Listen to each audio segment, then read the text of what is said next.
다음으로 상속재산 평가 방법.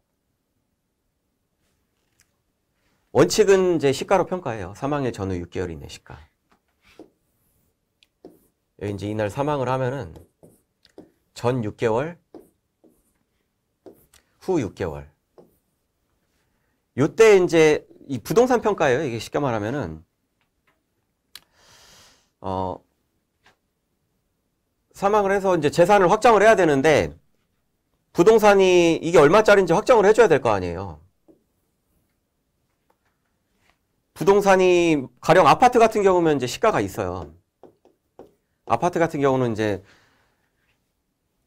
자 우선 시가가 뭐냐면은 시가는 객관성이 뚜렷하고 이제 가액이 이제 확인이 되는 것을 말하는데 매매 사례가액하고 감정가액하고 경매 공매가액, 경매가 이런 것들은 누가 봐도 객관적으로 확인이 워낙 뚜렷하게 되잖아요. 그러니까 시가로 볼 수가 있는데 예를 들어서 사망일 전후 6개월 이내에 아파트 같은 경우는 매매 사례가액이 있기 때문에 무조건 시가가 확인이 돼요. 아파트는 이제 시가가 확인이 되기 때문에 원칙으로 가면 되고 그 다음에 상가 같은 경우 있잖아요. 상가나 토지 같은 경우 이 경우는 이제 시가 확인이 안 되죠. 왜냐하면 상가 한번 생각해 보세요. 개별 물건별로 다 가격이 달라요. 바로 옆집, 옆에 옆집이라고 해도 다 가격이 다르다 이거죠. 그렇기 때문에 옆동 건물에 매매 사례가액이 있으니까 그 사례가액을 준용을 해서 이 상가 시가로 적용을 하겠다? 이것은 말이 안 되죠. 그래서 이 상가나 토지 같은 경우는 이 매매 사례가액을 이런 시가들을 적용할 수 없기 때문에 물론 이제 이것도 경매로 취득한 거면은 시가가 나오기 때문에 이제 적용을 해야겠지만 일반적인 경우에는 아버지가 이제 타인으로부터 매입을 했을 것이니까 시가 이제 원칙을 적용할 수가 없죠. 상가를 보유한 상태로 아버지가 돌아가셨다라고 했을 때 이 상가를 어떻게 이 상가가 얼마짜리냐라는 걸 이제 평가하려고 했을 때 시가를 알 수가 없다. 알 수가 없기 때문에 보충적인 평가 방법을 써야 된다. 이 보충적 평가 방법은 한마디로 기준시가나 이제 공시지가를 말하는 거죠.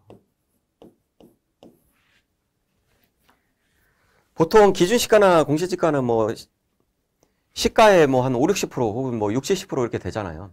요즘에는 이제 그게 많이 현실화돼서 7, 80%까지 올라왔을 건데 아무튼 시가보다 많이 낮단 말이에요, 이게. 그래서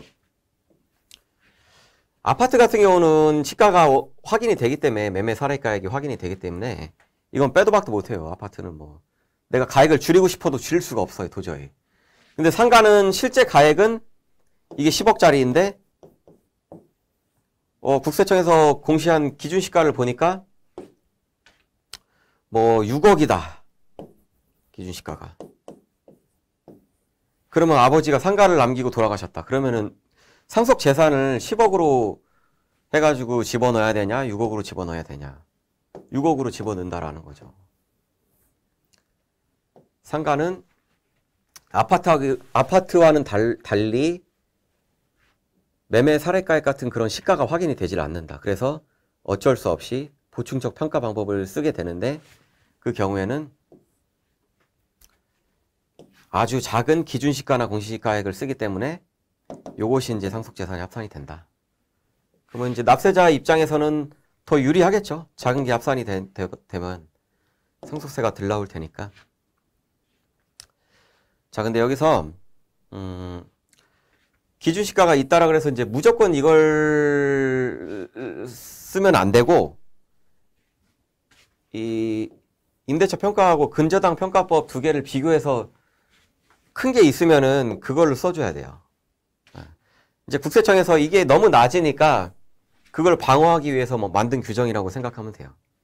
우리 예를 들어서 어떤 상가가 있는데 보증금 1억에 월세 700만 원이다.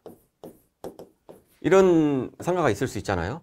이거 평가하면은 이게 이제 7억에 평가될 거니까 총 이제 평가법에 의해서 8억에 평가되잖아요, 이게. 8억에 평가되는데 이게 이제 계속 그 임대차법 같은 게 계속 개정이 되다 보니까 이것도 향후에 뭐 개정이 될 것 같은데 아무튼 이제 지금은 이제 8억에 이게 평가가 되잖아요. 이게 곱하기 100으로 하시면 돼요. 곱하기 100으로. 곱하기 100 하면 이제 환산가액이 나오니까 7억이에요. 7억에 보증금 1억 더하면 8억. 그러니까 쉽게 말하면 이게 한 8억 정도 되는 상가다. 이렇게 이제 평가가 되고. 그러면 기준시가가 6억이고, 임대차 평가법이 8억이고, 또 이제 은행 대출을 봤더니 대출이 뭐, 시가 10억이니까 대출이 한 뭐 7억 정도 설정이 됐다고 볼까요? 그러면 근저당 평가법에 의하면 이거는 이제 최소한 7억은 나간다 이거죠. 이거는 은행에서 7억을 대출해 줬다라는 의미는 최소한 7억 이상은 되는 상가기 때문에 7억을 대출해 줬다라는 얘기죠. 은행에서는 뭐 한 10억 정도로 받겠죠, 이 상가를. 그래서 이 세 가지를 비교해서 가장 큰 거를 그 재산으로 평가하게 되는 거죠. 그래서 웬만한 경우에는 기준시가 이제 이 세 가지를 비교해도 기준시가가 맥스 값으로 나온 경우가 많은데 그래도 만약에 어떤 지역에서는 이런 경우가 생길 수도 있잖아요, 지금. 그래서 이거 반드시 이 세 가지를 비교해 가지고 맥스 값을 갖다가 상속 재산으로 확정을 시켜줘야 된다. 그래서 상속 재산에 기준시가 이 상가 기준시가 6억짜리니까 아버지 있던 상속 재산 30억에 이 30억 중에서 상가가 포함되어 있겠죠. 상가가 이제 나는 6억짜리라 그래가지고 계산을 해가지고 30억이라고 이제 상속 재산을 확정을 시켰는데 알고 봤더니 이 평가법에 의하면 상가가 8억짜리야.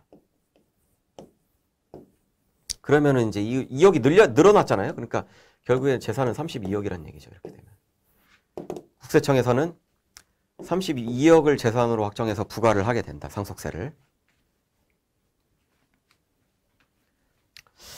자, 그 다음에 이제 상속 공제인데, 요거는 잠시 쉬었다가 하도록 하겠습니다.